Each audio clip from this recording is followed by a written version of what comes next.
ನೀವು ಸುಮಾರು ಬೋಂಡಗಳನ್ನ ನೋಡಿರ್ತೀರಾ, ಪ್ರತಿಯೊಂದು ಒಂದೊಂದು ಟೇಸ್ಟ್ ಇರುತ್ತೆ. ಆದರೆ ಈ ನಾನು ಮಾಡಿ ತೋರಿಸುವಂಥ ಬೋಂಡ ಏನಿದೆ ನೋಡಿ, ತುಂಬ ಚೆನ್ನಾಗಿರುವಂಥ ಗರ್ಗರಿ ಆಗಿರುವಂಥ ಟೇಸ್ಟಿ ಆಗಿರುವಂಥ ಬೋಂಡ ಅಂತ ಹೇಳ್ಬೋದು. ಬನ್ನಿ ಹಾಗಿದ್ರೆ ಇದನ್ನು ಯಾವ ರೀತಿ ಮಾಡೋದು ಅಂತ ನೋಡೋಣ. ನಾನಿಲ್ಲಿ ಇದಕ್ಕೆ 1 ಕಪ್ ಆಗೋಷ್ಟು ಅಕ್ಕಿನ ತೊಗೊಂಡಿದ್ದೀನಿ. ನೀವು ಅನ್ನಕ್ಕೆ ಮಾಡುವಂಥ ಅಕ್ಕಿ ಏನಿದೆ ನೋಡಿ ಅದನ್ನೇ ಬಳಸಿ, ನೀವು ಯಾವ್ದು ಬೇಕಿದ್ರೂ ಬಳಸ್ಬೋದು. 1 ಕಪ್ ಅಷ್ಟು ಅಕ್ಕಿನ ಕ್ಲೀನಾಗಿ ವಾಶ್ ಮಾಡ್ಕೊಂಡಿದ್ದೀನಿ. 1-2 ಸರಿ ವಾಶ್ ಮಾಡಿಕೊಂಡು ಇದನ್ನು ಡೈರೆಕ್ಟಾಗಿ ಮಿಕ್ಸರ್ ಜಾರ್ಗೆ ಟ್ರಾನ್ಸ್ಫರ್ ಮಾಡ್ಕೊಳ್ತಾ ಇದ್ದೀನಿ. ಇದನ್ನು ಮಿಕ್ಸರ್ ಜಾರ್ಗೆ ಹಾಕ್ಕೊಂಡು ಇದಕ್ಕೆ ಅರ್ಧ ಕಪ್ ಆಗೋಷ್ಟು ಗಟ್ಟಿ ಮೊಸರನ್ನು ಹಾಕ್ಕೊಂಡಿದ್ದೀನಿ.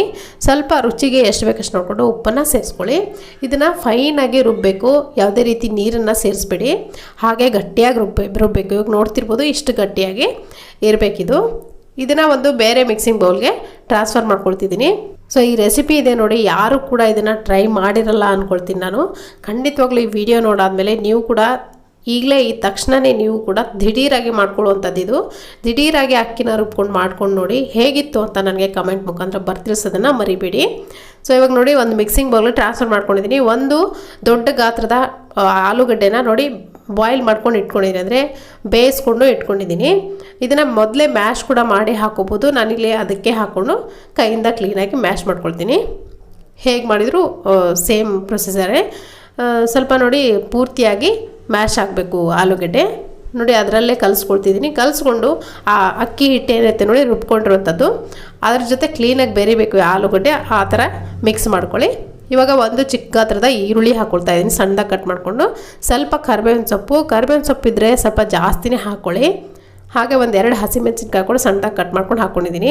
ಸ್ವಲ್ಪ ಕೊತ್ತಂಬರಿ ಸೊಪ್ಪು, ಸ್ವಲ್ಪ ರುಚಿಗೆ ಎಷ್ಟು ಬೇಕಷ್ಟು ನೋಡಿಕೊಂಡು ಇನ್ನೊಂದು ಸ್ವಲ್ಪ ಉಪ್ಪು ಹಾಕ್ಕೊಳ್ಳಿ. ಹಿಟ್ಟು ರುಬ್ಬೋಕ್ಕೂ ಕೂಡ ಉಪ್ಪು ಹಾಕಿರ್ತೀವಿ.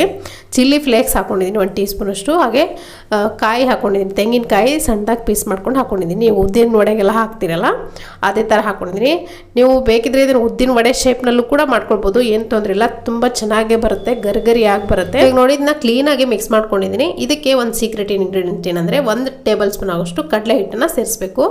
ಇದನ್ನು ಕಡಲೆ ಹಿಟ್ಟು ಆಪ್ಷನಲ್ಲು, ಬೇಕಿದ್ರೆ ಸೇರಿಸ್ಕೊಳ್ಬೋದು, ಇಲ್ಲ ಹಾಗೆ ಕೂಡ ಮಾಡ್ಕೊಳ್ಬೋದು, ಚೆನ್ನಾಗೇ ಬರುತ್ತೆ. 1 ಟೇಬಲ್ ಸ್ಪೂನಷ್ಟು ಕಡಲೆ ಹಿಟ್ಟಿಗೆ ಒಂದು ಅರ್ಧ ಟೀ ಸ್ಪೂನಷ್ಟು ಸೋಡಾ ಕೂಡ ಹಾಕ್ಕೊಂಡಿದ್ದೀನಿ. ಬೇಕಿಂಗ್ ಸೋಡಾ ಹಾಕ್ಕೊಂಡು 1 ಟೇಬಲ್ ಸ್ಪೂನಷ್ಟು ನೀರನ್ನು ಹಾಕ್ಕೊಂಡು ಕ್ಲೀನಾಗಿ ಮಿಕ್ಸ್ ಮಾಡ್ಕೊಳ್ಳಿ. ಸೊ ಹಿಟ್ಟು ಸ್ವಲ್ಪ ತೆಳುವಾಗಿದ್ದರೆ ನೀರನ್ನು ಸೇರಿಸ್ಬಿಡಿ, ಗಟ್ಟಿಯಾಗಿದ್ದರೆ ಮಾತ್ರ 1 ಸ್ಪೂನಷ್ಟು ನೀರನ್ನು ಸೇರಿಸ್ಕೊಳ್ಳಿ. ಯಾಕಂದರೆ ಸೋಡಾ ಕರಗೋಕ್ಕೋಸ್ಕರ ನಾನಿಲ್ಲಿ ನೀರನ್ನು ಬಳಸಿದ್ದು, ಇಲ್ಲಾಂದರೆ ನೀರನ್ನು ಹಾಕೋ ಅಗತ್ಯ ಇಲ್ಲ.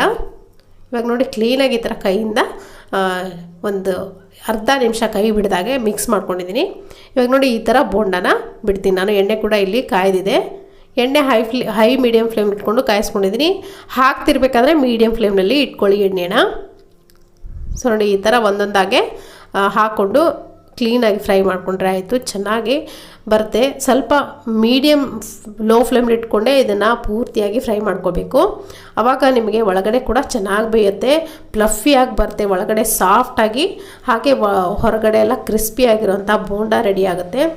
ತುಂಬಾ ಚೆನ್ನಾಗಿರುತ್ತೆ. ಖಂಡಿತವಾಗ್ಲೂ ಇದನ್ನು ನೀವು ನೋಡಾದಮೇಲೆ ತಕ್ಷಣವೇ ಮಾಡ್ಕೊಂಡು ನೋಡಿ ಹೇಗಿತ್ತು ಅಂತ ಕಾಮೆಂಟ್ನಲ್ಲಿ ಬರ್ತಿಳ್ಸೋದನ್ನು ಮರಿಬೇಡಿ. ತುಂಬ ಗರಿಗರಿಯಾಗಿರುತ್ತೆ. ಉದ್ದಿನ ವಡೆ ಶೇಪ್ನಲ್ಲಿ ಕೂಡ ಮಾಡ್ಕೊಳ್ಬೋದು, ಸ್ವಲ್ಪ ದೊಡ್ಡದಾಗೂ ಕೂಡ ಮಾಡ್ಕೊಬೋದು. ನೀವು ಇದನ್ನು ಸ್ವಲ್ಪ ಫ್ರೈ ಮಾಡೋ ಏನಂತ ಪ್ರೊಸೀಜರ್ ಏನಿದೆ ಸ್ವಲ್ಪ ಜಾಸ್ತಿ ಲೆಂತಿಯಾಗಿ ಮಾಡಬೇಕು, ಅಂದರೆ ಜಾಸ್ತಿ ಸಮಯ ಕೂಡ ತೊಗೊಳ್ಳಲ್ಲ. ನೀವು ಉದ್ದಿನ ವಡೆ ಎಲ್ಲ ಯಾವ ರೀತಿ ಫ್ರೈ ಮಾಡ್ತೀರಿ ನೋಡಿ ಸ್ವಲ್ಪ ಜಾಸ್ತಿ ಹೊತ್ತು, ಅದೇ ಥರ ಇದು ಕೂಡ ಸ್ವಲ್ಪ ಜಾಸ್ತಿ ಹೊತ್ತು ಫ್ರೈ ಮಾಡಬೇಕಷ್ಟೇ. ನೋಡಿ ಇದನ್ನು ತೆಗಿತಾ ಇದ್ದೀನಿ. ಈವ್ನಿಂಗ್ ಟೀ ಟೈಮ್ ಜೊತೆ ದಿಢೀರಾಗಿ ಒಂದು 5-10 ನಿಮಿಷದಲ್ಲ ರೆಡಿ ಆಗಿಬಿಡುತ್ತೆ. ಅಕ್ಕಿನ ತೊಗೊಳ್ಳೋದು, ತೊಳೆಯೋದು, ಹಾಗೆ ರುಬ್ಬೋದು, ಇಷ್ಟೇ ಕೆಲಸ ಇದರಲ್ಲಿ. ನೋಡಿ ತೆಗಿತಾ ಇದ್ದೀನಿ. ತೆಗೆದು ಟೀ ಜೊತೆ ಒಂದು ಒಳ್ಳೆ ಪರ್ಫೆಕ್ಟ್ ಕಾಂಬಿನೇಷನ್ ಅಂತ ಹೇಳ್ಬೋದು. ಇವತ್ತಿನ ಈ ರೆಸಿಪಿ ನಿಮಗೆ ಇಷ್ಟ ಆಗಿದ್ರೆ ಒಂದು ಲೈಕ್ ಒತ್ತೋದನ್ನು ಮರಿಬೇಡಿ. ಇದೇ ಥರ ಈಸಿ ರೆಸಿಪೀಸ್ಗಳಿಗಾಗಿ ನಮ್ಮ ಚಾನಲ್ಗೆ ಸಬ್ಸ್ಕ್ರೈಬ್ ಆಗೋದನ್ನು ಮರಿಬೇಡಿ. ಪಕ್ಕದಲ್ಲಿ ಬರೋ ಬೆಲ್ ಬಟನ್ ಕೂಡ ಪ್ರೆಸ್ ಮಾಡಿ. Thank you.